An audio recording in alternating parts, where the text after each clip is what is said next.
मुखं करोति वाचालं पङ्गुं लङ्घयति गिरिं यत्कृपातमहं वन्दे श्रीगुरुं दीनतारिणं परमानन्दमाधवं श्रीचैतन्येश्वरम्। हरे कृष्ण माता सन प्रभु जी। तो आज हम उपदेशामृत के 6वें श्लोक के बारे में चर्चा करेंगे। तो जनरली हमने देखा है कि पहले दो श्लोकों में कैसे श्रील रूप गोस्वामी बताते हैं कि भक्तों के साथ हमारा व्यवहार कैसे होना चाहिए। राइट। तो कैसे हमें गिफ्ट्स देने चाहिए, गिफ्ट्स लेने चाहिए, अपने हृदय में जो बातें हैं, अपने मन के गहराई में जो बातें हैं उसको कैसे शेयर कर सकते हैं, कैसे हमें प्रसादम लेना चाहिए भक्तों के साथ और प्रसादम उनको परोसना चाहिए, उनको कैसे सर्व करना चाहिए, हमें उनके साथ उनके पास जाके प्रसादम लेना चाहिए, उनको हमारे घर बुलाना चाहिए। तो ये सारे डीलिंग्स हमको चौथे श्लोक में देखे। और पांचवें श्लोक में हमने देखा कि कैसे अलग अलग स्तर के भक्त होते हैं, कनिष्ठ, मध्यम और उत्तम अधिकारी होते हैं। राइट। सो उसमें हम डीलिंग्स कैसे रखते हैं, कैसे किसको रेस्पेक्ट देते हैं, तो ये सारी चीजों के बारे में हमने डील किया, सॉरी डिस्कस किया। तो आज हम डिस्कस करेंगे 6वें श्लोक के बारे में। तो जो हमें बताता है कि कैसे हमें भक्ति में सतर्क रहना चाहिए शुद्ध भक्तों के साथ जब हम डील करते हैं। राइट।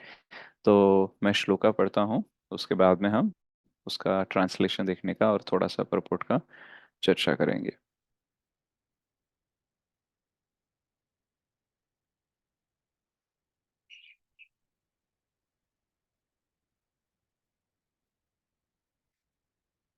दृष्टैः स्वभावजनितैर्वपुश्च दोषैर्न प्रकृतत्वम् इह भक्तजनस्य पश्येत्।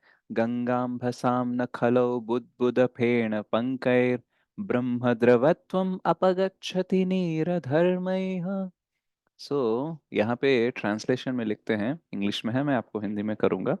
Being situated in his original Krishna conscious position, a pure devotee does not identify with the body.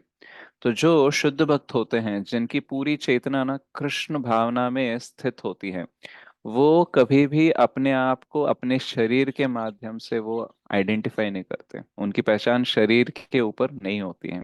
Right. क्योंकि उनकी पूरी चेतना कृष्ण भावना भावित है। तो उस भक्त को कभी भी हमें भौतिक दृष्टिकोण से नहीं देखना चाहिए। Such a devotee should not be seen from a materialistic point of view. Indeed, one should overlook a devotee having a body born in a low family, a body with a bad complexion, a deformed body, or a diseased or infirm body. तो एक तो हमें भौतिक दृष्टिकोण से देखना नहीं चाहिए। और जो भी हमें भौतिक दृष्टिकोण से अगर देखने पर दिखता है, जैसे वो कहीं मतलब निम्न जाति में उनका जन्म हुआ होगा, या फिर उनकी जो बॉडी है उसका रंग उतना अच्छा नहीं होगा, या फिर उनके कुछ लिम्स यानी कुछ अवयव है नहीं, उसके कुछ बॉडी पार्ट्स ठीक नहीं है, या फिर कुछ बॉडी पार्ट्स है ही नहीं, या फिर वह रोगग्रस्त है, तो ऐसा कुछ भी अगर पोजीशन दिख रहा है तो हमें क्या करना चाहिए? ओवरलुक करना चाहिए, उस पर ध्यान नहीं देना चाहिए। According to ordinary vision, such imperfections may seem prominent in the body of a pure devotee. वैसे ordinary vision यानी सामान्य सामान्य दृष्टि से देखा जाए तो वो सब दिखेंगे, लेकिन हमें क्या करना चाहिए? But despite such seeming defects the body of a pure devotee can not B polluted. हमें ये समझना चाहिए कि भले ही उसमें कुछ दोष दिख रहे हैं, राइट, बॉडी के स्तर पर, देह के स्तर पर, लेकिन हमको समझना चाहिए कि एक शुद्ध भक्त का शरीर जो होता है वो कभी प्रदूषित नहीं होता। क्यों नहीं होता? क्योंकि वो हमेशा भगवान की सेवा में नियुक्त होता है। तो जो वस्तु, जो शरीर, जो चेतना हमेशा भगवान की सेवा में स्थित है, वो कभी प्रदूषित नहीं हो सकती, उसमें कोई दोष हो नहीं सकता, भले ही हमें आंखों से दिखे फिर भी नहीं होता है। It is exactly like the waters of the Ganges, which sometimes during the rainy season are full of bubbles, foam and mud. The Ganges water do not become polluted. तो जैसे देखते हैं कि गंगा, जब बारिश का मौसम होता है तो बहुत सारा मड मिक्स होता है, यहाँ वहां से गंगा बहकर आती है। तो जितना क्लीन दिखना चाहिए गंगा को, मतलब हमारे मन में एक छवि होती है कि देखो गंगा ऐसी होनी चाहिए, इतनी प्योर होती है, मतलब देखते हैं तो क्रिस्टल क्लियर वाटर होना चाहिए। राइट। तो ऐसा नहीं दिखता है। राइट। उसके ऊपर फेन होगा यानी वो जैसे फोम होगा। राइट। और वो मड के साथ होगा यानी मिट्टी के साथ मिला होगा तो गंदा दिखता है। तो जो दिखता है गंदा, इसको ये मत समझना कि वो गंदा है। राइट। उसकी प्योरिटी वैसे ही रहती है, उसकी पवित्रता वैसे ही रहती है। तो वैसे ही एक शुद्ध भक्त की पवित्रता, उसका जो प्योरिटी है, राइट, उसका जो पावर है, उसका जो पोटेंसी है, उसकी जो भक्ति है, वो कभी भी प्रदूषित नहीं होती है। So those who are advanced in spiritual understanding will bathe in the Ganges without considering the condition of water. तो जो उच्च स्तर के भक्त होते हैं, राइट, उच्च स्तर में जिनका आध्यात्मिक प्रगति हो चुका होता है, वो गंगा भले ही प्रदूषित दिखती हो, उसकी वजह से वो नहाना नहीं छोड़ देते हैं, क्योंकि उनको पता है कि भले ही ऐसा दिख रहा है लेकिन गंगा पवित्र है, तो हमें उसमें नहाना चाहिए। राइट।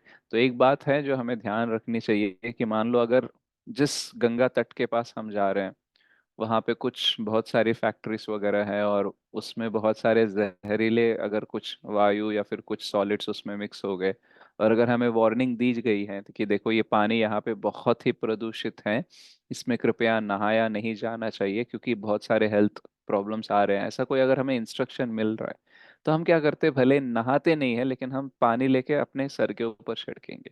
राइट, क्योंकि अभी वो पानी अंदर जाएगा तो प्रॉब्लम होगा। राइट। जनरली प्रदूषित दिखता है तो प्रदूषित है ऐसा समझना नहीं चाहिए, गंगा अभी भी पवित्र है। लेकिन अगर कोई स्पेशल इंस्ट्रक्शन दिया गया हो कि यहाँ पे जहरीले गैसेस की वजह से जहरीले कुछ सॉलिड्स मिक्स हो गए, इसकी वजह से आप इसमें नहाइए मत, पानी में ज्यादा टच मत कीजिए, ऐसा इंस्ट्रक्शन दिया गया तो वो अलग बात है। बट जनरली हम क्या बोल रहे हैं कि अगर सिर्फ मड पानी की वजह से, मतलब बारिश के मौसम की वजह से या यहाँ वहाँ बहने की वजह से अगर कुछ प्रदूषित दिख रहा है, तो उसको प्रदूषित नहीं समझना चाहिए, वो अभी भी पवित्र है। राइट।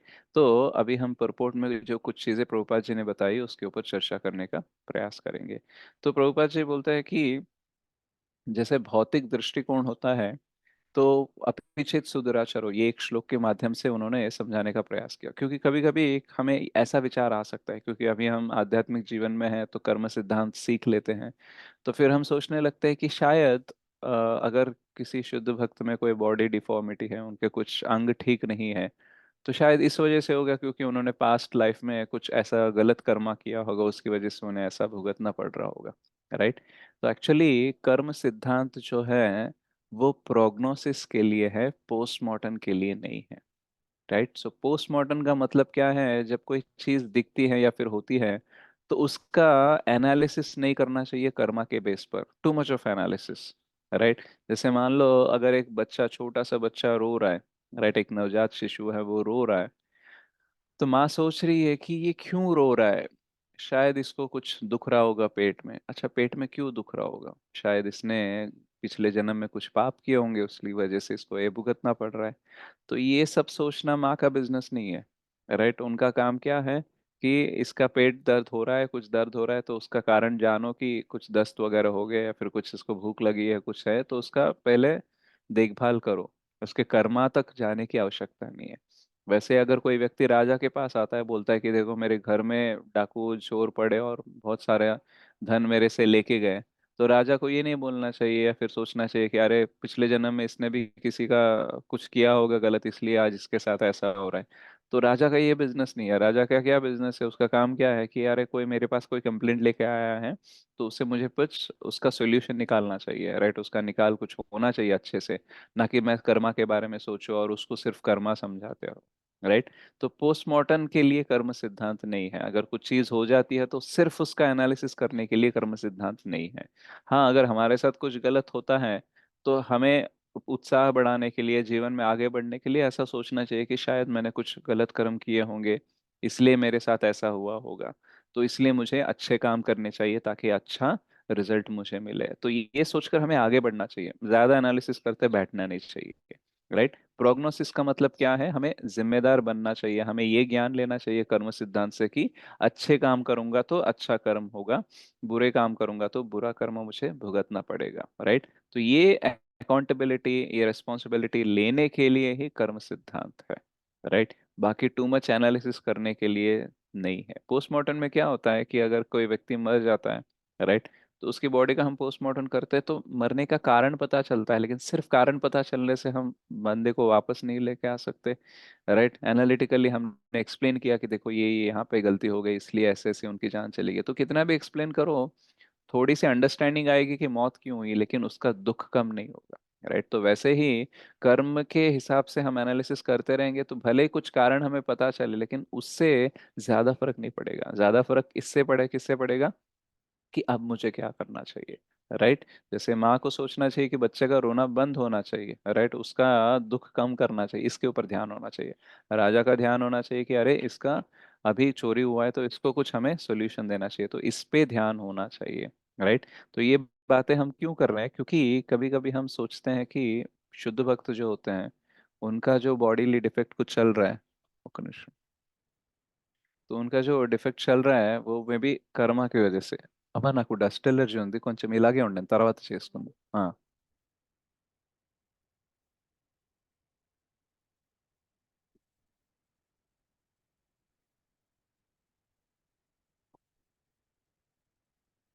तो हमें ये नहीं सोचना है कि उन्होंने क्या कर्मा किया होगा इसकी वजह से ये आ रहा है, क्योंकि अभी हमें देखना क्या है कि अभी वो क्या कर रहे हैं।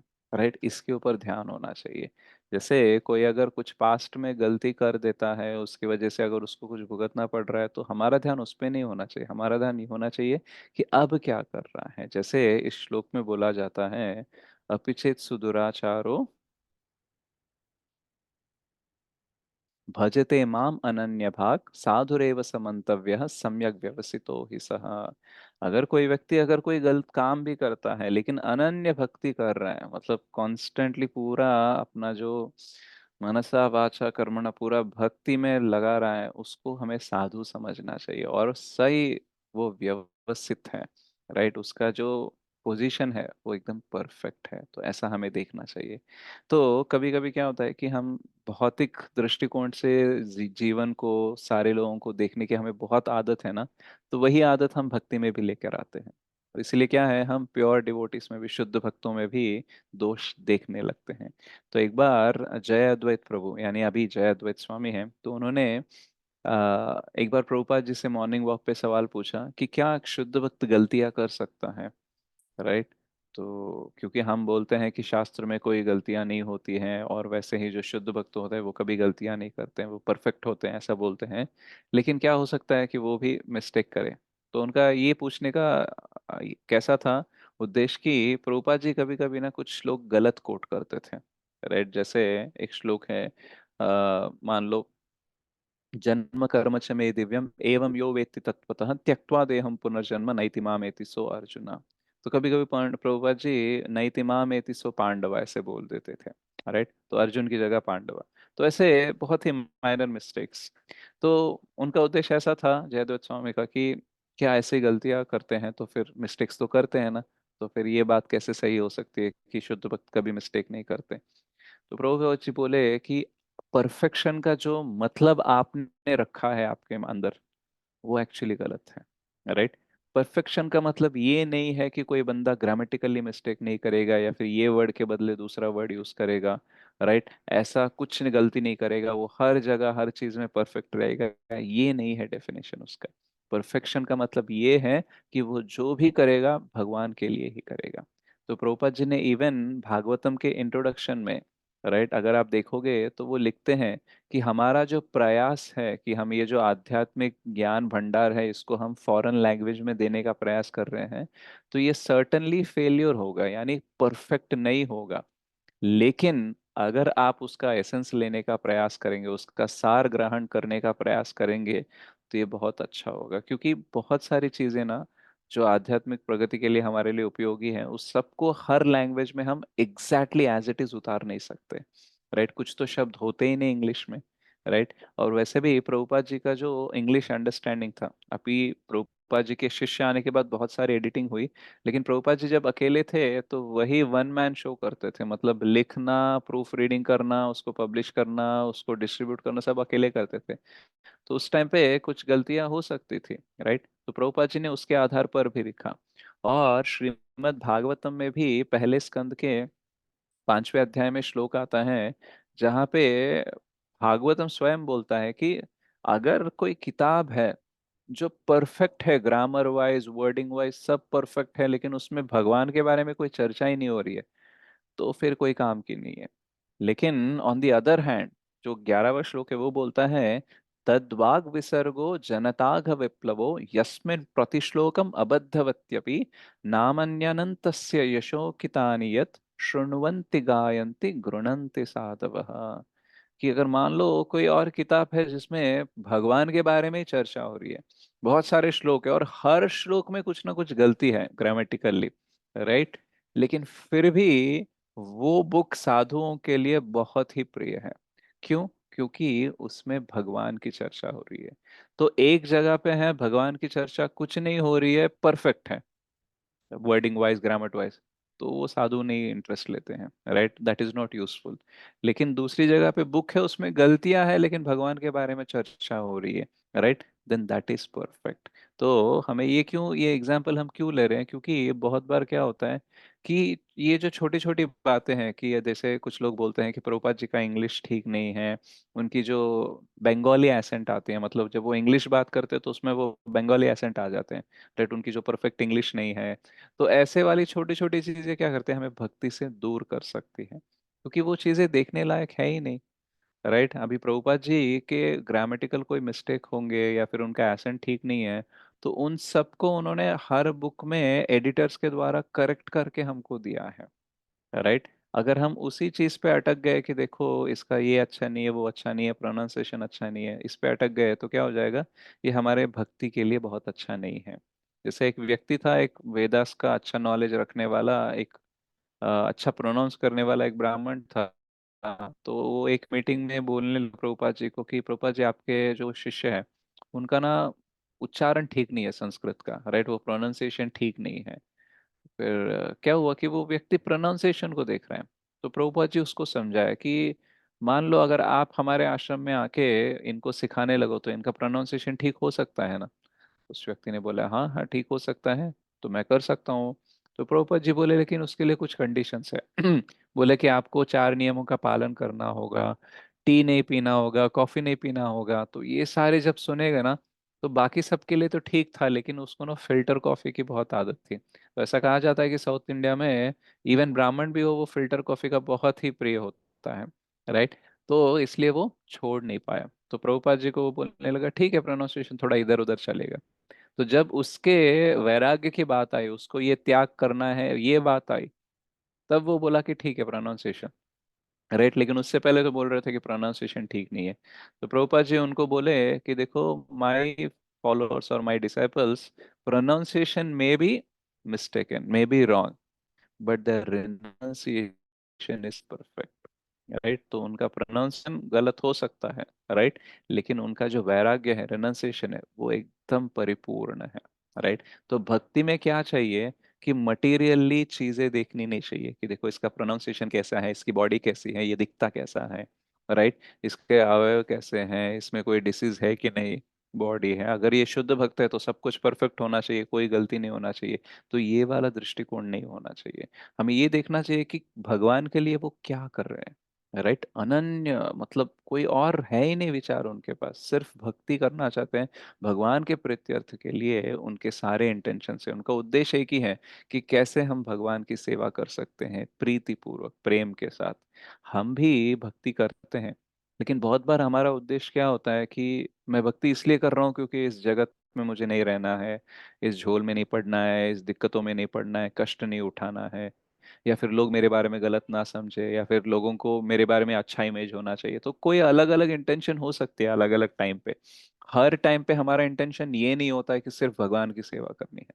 लेकिन शुद्ध भक्तों का क्या होता है, हर टाइम एक ही इंटेंशन होता है कि भगवान की सेवा करनी चाहिए। तो इसलिए वैसे भक्त के अंदर हमें ऐसे कोई दोष देखने नहीं चाहिए। ओके। और सेकेंडली, और एक दोष देखने का क्या हो सकता है हमारा, अच्छा पॉसिबिलिटी, कि उसके जन्म के बारे में। यानी मान लो अगर किसी का जन्म, किसी शुद्ध भक्त का जन्म किसी निम्न स्तर के जाति में हुआ है, जैसे ठाकुर हरिदास ठाकुर हैं, तो उनका जन्म हुआ है मुस्लिम के फैमिली में, राइट। लेकिन वो चैतन्य महाप्रभु का संग किया उन्होंने, राइट, और वो कितने बड़े भक्त है, वो तो नामाचार्य हैं, राइट, 192 राउंड चैंट करते हैं, और श्री चैतन्य महाप्रभु ने उन्हें नामाचार्य बताया, तो नाम के वो आचार्य हैं नाम जपने के, राइट। तो जब ये हुआ था तो उस टाइम वो बहुत फेमस हो रहे थे, बहुत लोग उनको फॉलो कर रहे थे। तो कुछ लोगों को अच्छा नहीं लगा, उन लगा कि यार ये तो मुस्लिम फैमिली से है और ये ऐसे कैसे भक्त बन सकता है। तो क्योंकि उनका क्या अंडरस्टैंडिंग है, भक्ति मतलब सिर्फ ब्राह्मण ही करने चाहिए, उच्च स्तर के लोग ही करने चाहिए। इसलिए जब प्रभुपाद जी फॉरेन डिवोटिस को प्रचार करके उनको भक्त बना रहे थे, शुद्ध वैष्णव बना रहे थे, कुछ लोग इंडिया में डाइजेस्ट नहीं कर पाए उस चीज को, वो बोले कि ऐसे कैसे हो सकते हैं, वो तो निम्न जाति के लोग हैं। हाँ वो कर रहे हैं भक्ति, ठीक है, देखो हमारा तत्व ज्ञान इतना महान है कि वो लोग भी इंटरेस्टेड है करने के लिए, बट उनकी कोई एलिजिबिलिटी नहीं है करने के लिए, ऐसा वो कर रहे थे। मतलब किस चीज पर वो ये कर रहे थे, उनको डिवाइड कर रहे थे कि देखो इनका जन्म जो है, राइट, वो एक्चुअली उच्च स्तर का नहीं है, इसलिए ये भक्ति कर नहीं सकते, ये भक्ति प्रचार कर नहीं सकते। तो वो उस हरिदास ठाकुर के टाइम पे जो हिंदूस थे जिसने कंप्लेंट की है नवाब को, उसकी वजह से हरिदास ठाकुर जी को बहुत मतलब कोड़े खाने पड़े, राइट। और बाकी जो प्रभुपाद जी के शिष्य जब आए थे तो बाकी लोगों ने जैसे उनका फीलिंग दिखाया अलग करके। तो ये सब क्या है, भौतिक दृष्टिकोण से देखना, राइट। तो जैसे श्रील भक्ति सिद्धांत ठाकुर सरस्वती ठाकुर एक एग्जाम्पल देते हैं कि बचपन के जो हमारे दोस्त होते हैं, राइट, उनको कभी कभी हम नंगा देख लेते हैं, राइट, कभी कभी वो कपड़े नहीं पहनते तो वो देख लेते हैं हम, राइट। लेकिन अगर वो व्यक्ति, एक व्यक्ति को जिसको हमने नंगा देखा था बचपन में, वो व्यक्ति बड़ा हो गया, कुछ हाई कोर्ट सुप्रीम कोर्ट का बड़ा जज बन गया, राइट, और वो टाइम पे उसकी एक्टिविटीज पूरा बहुत एकदम हाई लेवल पे चल रही है, उस टाइम पे अगर हम किसी को बोलते हैं कि अरे वो सब तो ठीक है, लेकिन पता है क्या, ये बचपन में ना इसको मैंने नंगा देखा था, राइट, कभी कभी कपड़े नहीं पहनता था, तो लोग बोलेंगे कि यार इसका और उसका रिलेशन क्या है, राइट। वो तो बचपन था ना, जब उसको पता नहीं था। तो कुछ बच्चे होते हैं कभी कभी ऐसे जिद करते हैं कि मैं कपड़े नहीं पहनूंगा एंड ऑल, तो वो तो सब बचपना है, अभी तो वो कितना बड़ा हो गया, कितना बड़े बड़े काम करने लगा, तो इस टाइम पे वो बातों का कोई मतलब ही नहीं बनता ना। तो वैसे ही किसका क्या बर्थ है, किसने क्या गलत किया पास्ट में, जिसकी वजह से उसका ऐसा जन्म हुआ, या फिर निम्न जाति का वो है, उस पहले तो ये मांस खाता था, ये सब खाता था, अभी कैसे ऐसे जनरल डायरेक्टली ऐसे भक्ति करने लगेगा, प्रचार करने लगेगा। तो जो पास्ट है उसको हम कंसिडर करके अभी भी उसके एक्टिविटीज को, भक्तिमय एक्टिविटीज को आइडेंटिफाई नहीं कर रहे हैं, उसको पहचान नहीं दे रहे हैं एज अ भक्त, सिर्फ हम उसकी मतलब पास्ट जो है उसके ऊपर ही उसको अगर हम क्रिटिसाइज कर रहे हैं, तो इसका मतलब हमारी इमेच्योरिटी है वो, राइट। तो भले ही उसके पास्ट में कुछ भी हो, भले ही उसका जन्म निम्न स्तर के जाति में हुआ हो, अभी वो भक्ति कर रहा है। तो ये बहुत इंपॉर्टेंट है, क्योंकि श्री चैतन्य महाप्रभु श्रील रूप गोस्वामी और श्री सनातन गोस्वामी को उन्होंने दीक्षा दी और उनको उन्होंने गोस्वामी नाम दिया, राइट। लेकिन उससे पहले तो वो ऑलमोस्ट कन्वर्टेड मुस्लिम्स हो गए थे, राइट, क्योंकि वो नवाब के पास सर्विस कर रहे थे। तो अगर वो बोलते चैतन्य महाप्रभु कि देखो तुम तो नवाब के पास सेवा कर रहे हो और वो ये सब तो तुमने ऑलरेडी बदल दिया, कन्वर्शन हो गए, तुम मुस्लिम की तरह हो गए, क्योंकि उनका नाम भी बदल गया था, दबीर खास और सकर मलिक हो गया था, तो आप नहीं भक्ति ले सकते, आप शुद्ध भक्त नहीं बन सकते हो, तो ऐसे तो कैटेगराइजेशन नहीं किया था ना। तो जब महाप्रभु ने नहीं किया, उन वो तो पतित पावन है, राइट, वो पावन पावन नहीं है, वो पतित पावन है। जो पतित हैं उनको पावन करने के लिए आए हैं। तो फिर हम ये कैसा कमेंट कर सकते हैं, क्रिटिसाइज कर सकते हैं कि देखो उनकी जाति ऐसी है, इन्होंने पास में ऐसा काम किया, वैसा काम किया। तो ये सब क्या है, ये सब बहुत ही डिस्ट्रक्टिव है हमारे भक्ति के लिए, हमारी भक्ति को ये तोड़ सकती है। जनरली हम देखा जाए तो हमको लगता है कि अगर मैं इंद्र तृप्ति करना बंद कर दूंगा तो भक्ति में मैं फोकस कर पाऊंगा, भक्ति में आगे बढ़ पाऊंगा। तो बहुत बार हम स्थूल स्तर का इंद्र तृप्ति बंद कर देते हैं, यानी कुछ खाना पीना देखना, ये सब जो स्थूल ग्रॉस लेवल पे होता है उसको बंद कर देते हैं। लेकिन उसके बाद वाला पड़ाव क्या होता है कि सूक्ष्म स्तर पर लोगों में दोष देखना, उनको क्रिटिसाइज करना, राइट, या फिर उनके जाति के आधार पर, उनके लैंग्वेज के आधार पर, उनके बॉडी के आधार पर, उनके पास्ट के आधार पर हम अगर लोगों को क्रिटिसाइज करने लगे, तो ये क्या है, ये सटल सेंस ग्रेटिफिकेशन है। सूक्ष्म स्तर पर हम और इंद्र तृप्ति कर ही रहे हैं। तो इसकी वजह से क्या होता है, हम लोगों के प्रति अपराध कर देते हैं, और वैसे शुद्ध वैष्णव के प्रति अपराध कर देते हैं। तो ये हमारे लिए बहुत डेंजरस है। अगर हम भौतिक स्तर पर ही शुद्ध भक्तों को भी देखने लगेंगे तो क्या हो जाएगा, उनका संग हम नहीं कर पाएंगे। वैसे तो शुद्ध भक्त होना ही दुर्लभ है, उनका सांगत्य मिलना, हमें संग मिलना और दुर्लभ है।